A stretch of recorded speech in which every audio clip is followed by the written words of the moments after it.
guess.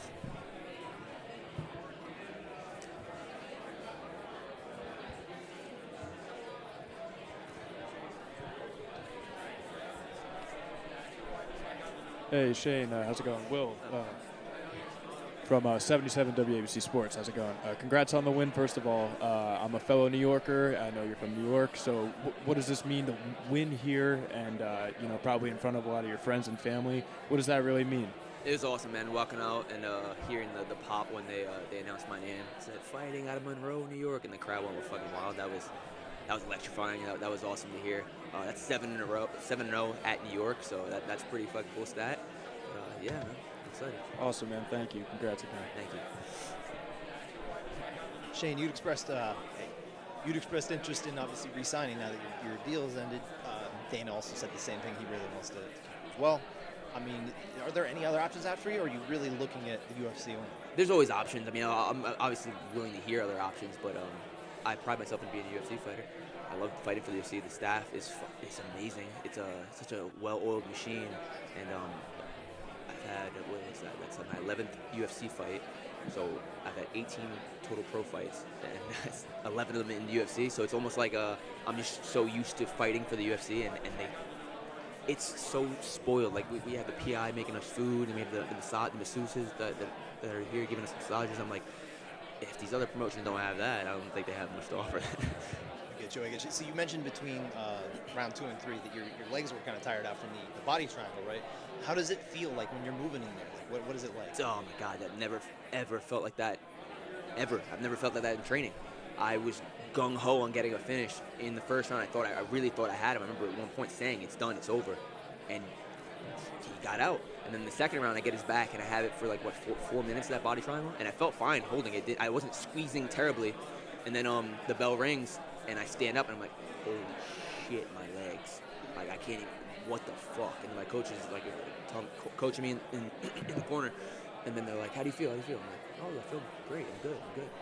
I was like, my legs, standing up off the stool, I was like, fuck.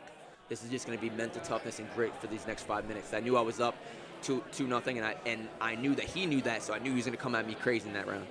Now, you've obviously fought all over the state, right? But in Madison Square Garden a couple times, you fought here now, you fought in 2 places on Long Island. How does this crowd compare to some of the other crowds as far as them kind of welcoming you, the local guy? Yeah, I fought MSG 3 times, and that was the best crowd. That was the best crowd. That was wild. Again, when they said my name, and then every time I would go for the choke and I get it on his neck, the crowd would go crazy. That would get me even more pumped up. That was an awesome crowd. Thank you. Quick question on the... I don't know if you got a chance to see the judges' scorecards. One judge gave you a 10-8 in round 2. The other is 10-9. Do you feel either which way, which one was the correct score, just in your opinion? Yeah, my brother was saying it too. I think that the second round, he said that was 10-8, that was 10-8. I controlled the entire round. I almost submitted him a couple times. I didn't really get hit in that round at all. So, yeah, I think that's justified at 10-8, right? It depends on what you... Are you judging control for 10-8, or are you judging almost getting a finish, or are you judging damage? So it depends on what you would consider 10-8 worthy. And one of the judges also gave you... The same judge who gave you that 10-8 also... it was a 10-9 for Jourdain in round 3, even though it seemed like you were getting hit a lot. How are you feeling after? Because you did get hit a lot, but like you were getting in a lot back. Did you think it was maybe a 10-9 or a 10-8 in your head at the time? No, yeah. Did you ever think about that? In the moment I didn't think about it, but thinking back to it, I don't think it was a 10-8 because I was never wobbled or hurt. Even like he kicked me right in the face at the end of the round. I remember backstage, he's like, I kicked him in the face and he just ate it. Did he eat that shit for breakfast? And I said, that was a great kick, bro. I remember him hitting me in the face and he just like slapped me right across the face. And you're like, all right, that was a good shot. But yeah, like I said, I wasn't hurt or anything like that. It looked good on his part. My legs were just cement. Hey, just a final closing question. You look pretty banged up, but, you got the victory. What are we doing tonight? You going out and celebrating or what? Oh, hell yeah, man. I'm going right back home. I only live, 50 miles away, so I'm going right to a local bar that's down the road from my house, parking my truck at home, walking my ass up there. Me and my wife are going to celebrate. You just fired me up, man. Thank you. You're invited. Shane, Jim Grease, MMA Weekly, right here. Undefeated in New York. Yes, Your sir. kid, I mean, here another building, another win for you in your home state. How's that feel?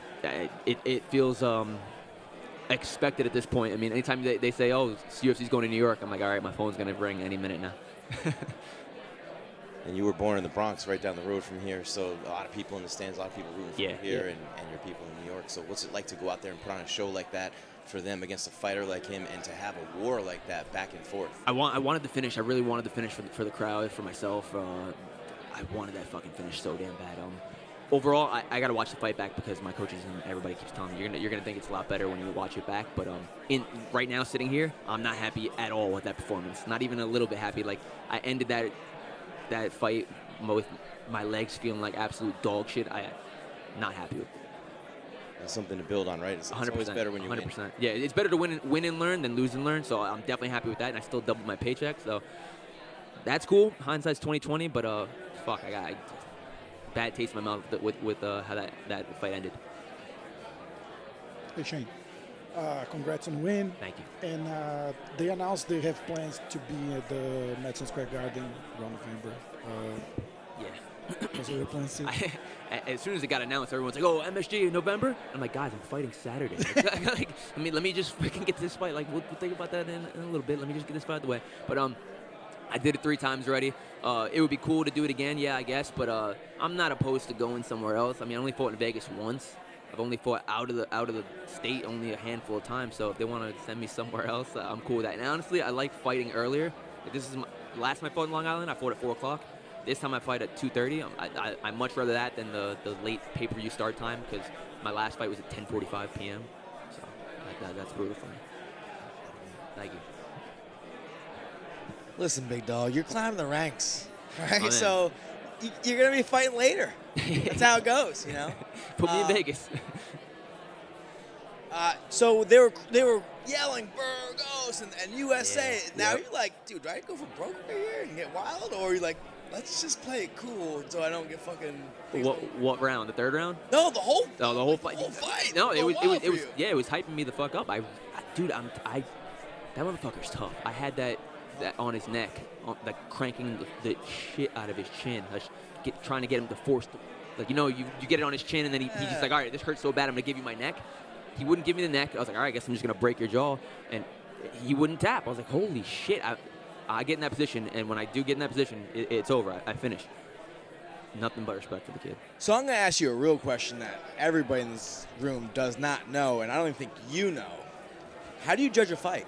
Like, do you know what it takes to win a fight? Like, what are the specs to win a fight? I can't answer that. I definitely. How long have you been fighting for? I've been training for 16 years. I've been fighting for about 12 years. This is insane. Like, I think it's such a if you ask an NBA player, how do you win a game? More points. They have the answer. Yeah. I can ask multiple fighters, hey, what exactly do you have to do to win a fight that's close? Like, what puts you over the edge? And damage, control, octagon. There's so much that you see, like the breakdown, right? It really but is a shit. It depends on the state, right? Yeah. It depends on the state. It depends on the judges. It depends on the crowd. Like, the crowd, I feel like has a huge influence too. So great question. Great. I can't give you an answer. I think we can do a better job with maybe judging reform. Like, I think more fighters should be judges when they retire, but there's not much incentive, because I don't know if there's enough money for the guys to make a career out of it. So you put on a show for the New Yorkers, like we talked about the other day. You were the Tiger Schulman's guy, putting on a lot of the other local gyms weren't on the card. So you had that huge crowd reaction. Is it Shane Burgos wants to fight in New York every time at this point? You're undefeated here. Is it November 12th you're looking at? Like I said, I did it 3 times. It would be cool to do it again, but maybe if they offer me, I'm not gonna say no. I'm gonna say yes. My family, my friends all love that shit too, because that's even closer than here. But I'm not opposed to traveling. It just so happens every time a New York card comes out, I'm on it. I think that was the 14th fight in New York, and I was on half of them. So a very impressive win.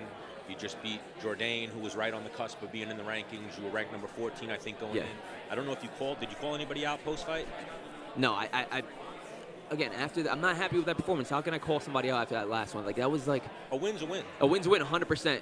a billion%. And happy with the first 2 rounds, but fuck, man, that bad taste in my mouth for the way that ended. And I'm a perfectionist, and I feel like that's what's gonna make me it makes me hungry, and it's gonna make me even better in the long run being this way. Maybe I just need to watch it back. Especially Jourdain's really young. That win might age very well. Yeah. That he will 100% be in the rankings.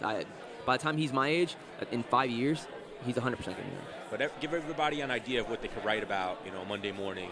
Who might Shane Burgos be matched up with next? Give me a name. There's a lot. There's a lot. Definitely want somebody in the top 15. You got me and Ige would be a fun fight. Me and Korean Zombie would be a fun fight. I don't know who else off the top of my head, but I think those fights would be fun. You got some guys that are outside of the top 15 that will be fun, but listen, I did that twice already. Guys, give me a rank guy next, right? Something that's going to move me forward, because I know on Tuesday when the rankings come out, I'm going to be at 14 still. So that fight was kind of just for a paycheck and for like an opportunity to make something happen, but it wasn't going to propel me forward necessarily. It was more so giving him an opportunity. I mean, it was his chance to get ranked. And it was just my chance to secure my paycheck. Shane, you're my homie. My dog. Listen, I'm out of the game now, so now I see things differently, right? So my manager one time was, after your fight, right, you get the mic and they're talking to you, like that's you, in that 30 seconds, that is your time to call somebody out, and they're going to hear it, and it's a fight that favors you because that's the fight you think you could win, right? And that guy's, I've been on the other end, like where someone's like, yo, I want to fight so-and-so, and I was like, oh my God, I was like, what? What are you saying? Like, I'll fight him. Just, I don't care. Like, fuck that guy. I think that's to your advantage, and you only have like 30 seconds to get it out there, and that's the time to, boom, send it home, So Korean Zombie's next. I need you to take that one from me. I need him to fall. All right. Well, hey, we shall see. But first things first, I'm technically not a UFC fighter right now, right? That was my last fight of my deal. Get that money. We gotta get a new contract going. Let's go from there, and then once we're done with that, then we'll see who's next. So real quick, for those at home who don't know, that is Dennis Bermudez on the mic behind. That is why it sounds so very familiar. You mentioned earlier, different when scoring a fight, different venues, different judges. Do you, as a fighter, if you hear a judge or you hear a ref, or even like they want to book you in a spot that you don't like, do you have ones you're just like, oh man, this guy? Yeah, I'm not gonna throw anyone under the bus, but definitely. No, I was about to say, please. Maybe next time, but I'm not gonna do it right now. But yeah, there's definitely. You got, yeah, exactly. You got to get these guys. There needs to be like a. I don't know what's the. Does anyone know what the requirement is to be a judge? Like, what? I'm assuming they have to go through a course or something, right? And what is it? A one-time course, and then that's it. You're certified to be a judge. And what is it? 2 hours long? Okay, all day. All right, that's better. But I feel is there testing? Like, is there yeah? Okay, so all right, so there's one in Texas as well. I think also. But is that one the same as in the Niagara Falls? One in Niagara is the ABC boxing. And is it so? It's not the same. Well, it's the Texas Boxing Commission, I think, down there. That's the problem, because you gotta it's got to be uniform. It's got to be universal. That's the problem. We made universal rules, but we don't have universal judging, if you will. It doesn't. Athletic commission. That doesn't make sense, and I see a lot of people complaining about the 10-9 point system, which. It's not boxing. You got to judge it differently. How could you? It's completely different. And also, not every location still uses the unified rules as well. Exactly. So yeah, I think we could do a little bit better cleaning up the sport in that regard.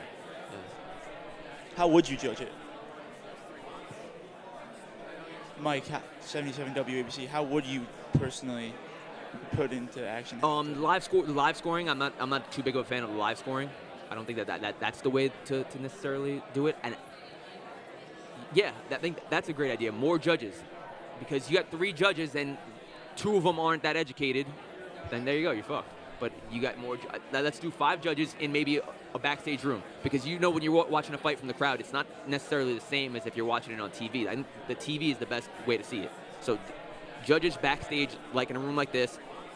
Separately too, not with no other influence, so they're not around each other. Like one guy's in the room over here, one guy's in the room over here, one guy's in the room over here. They're all watching it by themselves, and that's their job. They're getting paid to do that. So let's add more judges in a room by themselves. Let's do 5 judges. I think that makes more sense to me. Thank you. No problem. Thank you, guys. Good work.